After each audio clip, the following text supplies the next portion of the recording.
guys. Minum kopi tadi. Kopi. Memang tak minum kopi sebab batuk apa semua. Sekarang dah okey, sihat, cegas. So apa saya nak cakap tadi So kita pergi solat tarawih. Lambat dah sikit ni. Masa kat Johor ni tarawih dah 8.20 lah, macam tu 8.30. Habis dah dalam 9.30. So ada masa lagi nak buat satu penting untuk diri sendiri. Kita buat live stream pukul 10 malam ni. Kita sembang kencang 100 dalil. 100 dalil Tuan Tanah Melayu tu setaraf dengan Sabah dan Sarawak. So sekejap saja untuk live stream ni sebab nak on the way pergi masjid ni. So sana beritahu sedikit saja. Tak banyak informasi dia. Dia bukan the only fact. Dia bukan the only information. Ni salah satu daripada information yang berkaitan dengan kenapa berlaku urgency di pihak British untuk memastikan pembentukan Malaysia tu berlaku dengan segera. Kenapa berlaku ada urgency tu? Tiba-tiba dia macam nak cepat-cepat pembentukan Malaysia tu berlaku. Untuk tahu kan kenapa pembentukan Malaysia tu urgent pada tahun 1963 tu, daripada 1961 sampai 1963 tu, pembentukan Malaysia tu bagi pihak British tu dia urgent, nak cepat siapkan pembentukan Malaysia tu. So saya akan sini saya beritahu fakta-fakta lain lah daripada saya baca Corporate Commission report hari ni tadi, dengan sedikit-sedikit IGC report Malaysia Agreement macam biasa lah. Tapi hari ni tadi saya baca IGC report saya dari mula sampai akhir, sampai habis. Sebab tak ada benda nak buat kan, baca je lah. So untuk pembentukan Malaysia ni kan, British dia ada urgency nak pastikan, bukan dia nak cakap urgency lah, dia ada situation pada masa tu. Dia nak pastikan buat decision, mesti decision betul-betul. Dia tak boleh cakap nak buat tak buat, nak buat tak buat pembentukan Malaysia tu. Dia kena buat decision betul-betul tentang pembentukan Malaysia tu, kena buat betul-betul. Nak buat, kalau dah buat tu, dah decide nak buat, tarikh tu mesti confirm kan. Tarikh tu mesti confirm untuk buat. Kenapa ada urgency macam tu? Kenapa dia ada urgency macam tu kan? Sebabkan dia bermula daripada Corporate Commission tu. Dia bukan saja bermula daripada Corporate Commission kan. Daripada Corporate Commission tu, sebelum Corporate Commission tu bergerak kan, sama macam kita buat survey, buat study apa semua, sebelum kita buat survey kan, sebelum kita tanya orang kan, ataupun sebelum kita hantar questionnaire untuk tanya orang pendapat orang kan, kita akan beri information dulu dengan orang situ. Kita beri information. Contohnya kita nak buat kajian tentang pembentungan dekat Sabah dengan Sarawak, kita beri dulu information tu kepada orang, general information lah, general information. Apabila kita dah terangkan general information tu, baru orang dapatlah gambaran macam mana nak jawab soalan yang akan ditanya nanti. Macam tu juga Corporate Commission. Sebelum Corporate Commission tu bergerak kan dekat Sabah dengan Sarawak tu, Corporate Commission tu, kerajaan British memang dia dah beri dah information kepada Sabah dengan Sarawak, iaitu dia ada satu pamphlet lah, lebih kurang macam pamphlet. Kalau untuk Sarawak tu dia panggil Sarawak and Malaysia punya pamphlet. Malaysia and Sarawak. Kalau North Borneo tu dia ada North Borneo and Malaysia. Satu pamphlet untuk Sabah tu, North Borneo pada masa tu. Satu lagi Malaysia and Sarawak. Dia beritahu lah secara general macam mana Malaysia ni yang dikehendaki oleh pembincangan antara British dengan Persekutuan Tanah Melayu tu. Tapi dia roughly sajalah, dia tak tahu lagi Malaysia macam mana. Dia cuma beritahu information yang British nak buat political association antara Persekutuan Tanah Melayu, North Borneo, Sarawak, Singapura, North Borneo, Singapura dengan Brunei.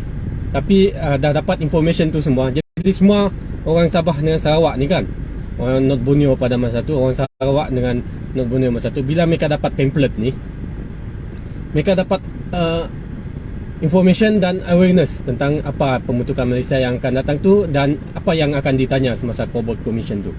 Kemudian apabila Covert Commission tu datang dekat Sabah dengan Sarawak tu, mereka tengok orang dah mula political consciousness tu orang dah mula tinggi.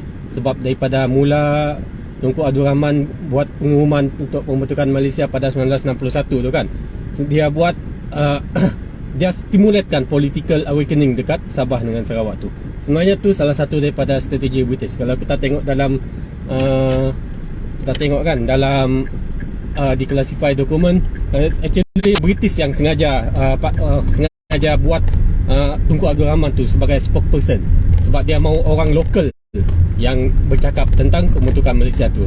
Dia tak boleh British yang cakap. Kalau British yang cakap, seolah-olah initiation tu bukan daripada orang lokal, tapi dia macam manipulate sikit lah Tunku Abdul Rahman tu supaya bercerita tentang mahu buat political association antara Persekutuan Tanah Melayu, Sabah, Sarawak, Brunei dengan Singapura tu. Okey, apabila local person yang cakap, lebih mudah untuk orang menerima. Jadi berlaku political awakening dekat Sabah dengan Sarawak tu. Mereka nak tahu, orang Sabah dengan Sarawak ni mulalah membentuk parti-parti politik apa semua. Tapi masa tu tak ada lagi election apa semua kan. Bila dah ada parti-parti politik ni, tahulah kan, bila dah ada parti politik ni, bila kita nak menuju kepada pembentukan Malaysia tu, nak tahu siapa menang kan, nak yang akan jadi kerajaan untuk membentuk Malaysia tu, start lah macam-macam perasaan emosional tu semakin tinggi antara rakyat Sabah dengan rakyat Sarawak tu. Apa yang saya maksudkan emosional ni, contohnya kan, kita tengok semasa pilihan raya. Kenapa pilihan raya tu tempoh kempen pilihan raya tu kan, dia buat tak lama, dia buat dalam 2 minggu macam tu saja, tempoh kempen pilihan raya tu. Kenapa dia tak buat sebulan? Kenapa dia tak buat 2 bulan? Kalau kamu buat tempoh pilihan raya tu makin lama kan, orang semua berkempen untuk parti politik dia kan, orang akan bergaduh, berperang, baling kursi sana sini, sebab mereka nak parti mereka yang menang. Itu risiko sama macam pembentukan Malaysia tu. Bila parti-parti politik tu makin banyak dekat Sabah dengan Sarawak kan, orang mula faham yang kepentingan parti-parti politik ni untuk mereka. Mereka mula fight untuk parti-parti politik mereka, untuk pemimpin-pemimpin mereka untuk menang. Boleh negara Sabah Sarawak yang aman pada masa tu dia mula kecoh pada tahun 1963 tu. Sebab tu British dia tak boleh lambat-lambat pembentukan Malaysia ni. Kalau dia lambat-lambatkan, dia akan menjadi lebih kecoh nanti huru hara dekat Sabah dengan Sarawak ni. Sebab semua orang nak menyokong parti politik mereka untuk menang dalam pembentukan Malaysia ni dan sebagainya. Itu yang kita kena faham. Kita buat analogi antara pembentukan Malaysia tu yang untuk mencapai sampai 16 September tu dengan pilihan raya, kempen pilihan raya. Semasa kempen pilihan raya, kamu ingat orang senang-senang macam aman saja kah? Berkawan baik, sembang tu ada memang macam tu. Tapi kita tengok je lah pilihan raya, TikTok, YouTube, surat khabar, gaduh sana gaduh sini, tuduh sana, kenyataan palsu sana sini kan. Macam tu semua berlaku semasa pilihan raya. Macam tu juga semasa pembentukan Malaysia tu. Apabila political yang masih immature, terutama political awakening dekat Sabah dengan Sarawak tu yang masih immature kan, dia tak tahu sangat demokrasi tu macam mana, bentuk perlembagaan pun tak tahu, bentuk government pun tak tahu, siapa yang jadi pemimpin, head of state atau head of executive pun mereka tak faham masa tu. Jadi dalam keadaan yang low maturity of politik, lepas tu keadaan politik yang semakin panas masa tu, British kena menjalani laluan yang berliku-liku dan berhati-hati yang mereka kena buat. Mereka tidak boleh senang-senang saja cakap. Bahasa pun mereka jaga betul-betul supaya tidak stimulate emotion pada masa tu, untuk memastikan pembentukan Malaysia tu berlaku dengan teratur dan tidak kecoh lah. Kita tak mahu huru hara, pertumpahan darah apa tak lagi kan. Itu yang British jaga. Itulah emotional semasa pembentukan Malaysia tu yang kita kena faham, yang kita kena bayangkan macam mana orang hidup pada masa tu kan. Pada masa pembentukan Malaysia tu, bayangkan dari 1961 sampai 1963, 3 tahun orang kena stimulate tentang pembentukan Malaysia ni untuk menentukan nasib mereka. Macam tu juga semasa pilihan raya, baru 2 minggu orang dah gaduh sana gaduh sini kan. Berperang sana tuduh sini, bawa saman sana saman sini. Tu masa pilihan raya. Semasa pilihan raya tu, semasa tempoh mengundi tu, tempoh kempen tu, orang macam tu dekat Sabah dengan Sarawak masa tu untuk pembentukan Malaysia. Sekarang dapat tak kita faham, dapat tak kita bayangkan macam mana keadaan dia pada masa tu yang British kena handle. Lebih-lebih lagi kalau ada orang yang nak menangguk di air keruh tu, macam-macam dia nak spin sana spin sini, nak pastikan orang sokong dia. Jadi British kena pastikan pembentukan Malaysia tu berlaku dengan teratur. Dia hati-hati, ada information dia tak beritahu bersebab. Ini antara sebab dia yang kita kena tahu. Yang baru diklasifikasi dokumen, baru kita faham kenapa dia buat macam ni, kenapa dia buat macam tu, kenapa pemimpin Sarawak buat macam ni, kenapa pemimpin Sultan Melayu buat macam ni. Kita semua tahu game of play dia, kita semua tahu selepas dokumen tu diklasifikasi. Kita tahu emosional keadaan pada masa tu pun kita faham, terutama daripada Cobalt Commission. Bila kita baca tu kan, kita cuba fahamkan kenapa dia cakap macam tu. Ada masukkan emosional pada tahun 1963 tu, terutama pada parti-parti politik dan pemimpin-pemimpin pada masa tu yang berebut lagi nak jadi chief minister dan sebagainya. Memang panas. Sebab tu pembentukan Malaysia tu British dia tak buat dengan cepat, tapi dia ada urgency nak buat supaya tidak berlaku. Kalau paling teruk tu tumpahan darah lah, sebab orang dah mula apa orang cakap, dah mula yang kita selalu cakap tu dengan parti-parti politik tu, kita cakap mula lupa dah yang kita cakap, melekat sangat dengan parti politik kita tu. Macai sangat dah bila orang dah mula macai sangat dengan parti politik masing-masing tu, tu yang bahaya. British tak mau berlaku keadaan macam tu sampai orang bergaduh pasal parti politik dekat Sabah dengan Sarawak. Sebab tu dia pastikan stabil, pastikan ada kerajaan untuk memastikan semua berlaku dengan stabil, pastikan government ada, semua law and order tu ada. Sebab itu dibuat British memastikan pembentukan Malaysia tu dia ada urgency untuk memastikan dia berlaku dengan betul, dan kalau boleh dengan segera, yang tapi tak cepat sangatlah, tapi dengan lebih pada urgency dia ada dekat situ. So harap yang information macam ni kita faham, supaya kita faham orang buat benda tu dengan cepat bukan dia buat suka-suka. Dia ada sebab dia buat dengan ada urgency tu. Bila kita faham, kita baca dokumen-dokumen tu, kita boleh nilai sendiri British tu buat dengan sengaja kah atau tak bila ada urgency untuk membentuk pembentukan Malaysia tu. Saya harap information ni kita boleh faham lah, dan mungkin siapa-siapa yang tahu information macam ni boleh boleh, bila dah tahu information macam ni, bolehlah kita guna untuk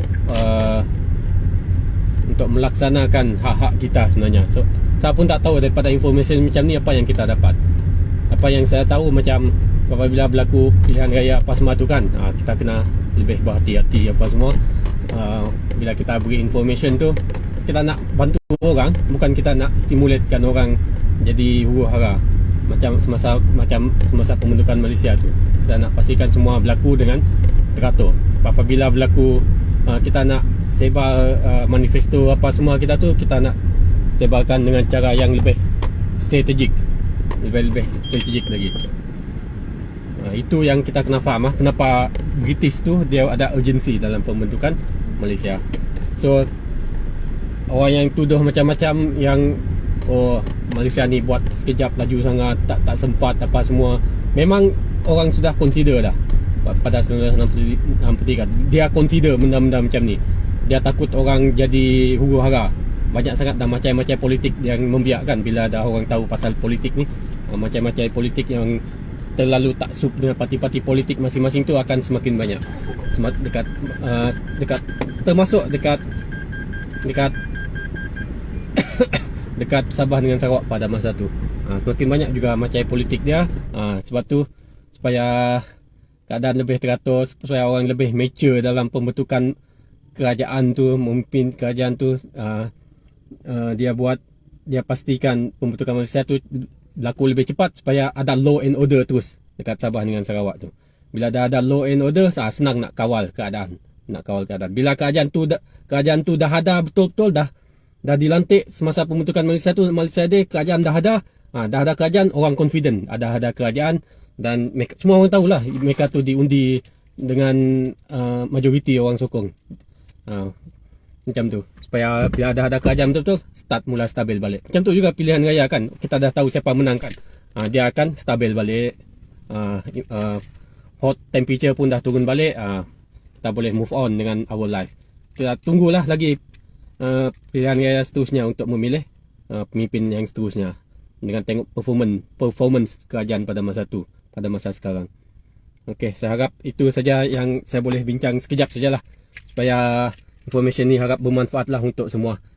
Okey, malam nanti pukul 10 kita start 100 dalil Persekutuan Tanah Melayu setaraf dengan Sabah dengan Sarawak. Okey, thank you for watching. Boleh tengok lagi dari mula video ni tadi untuk info yang saya terangkan.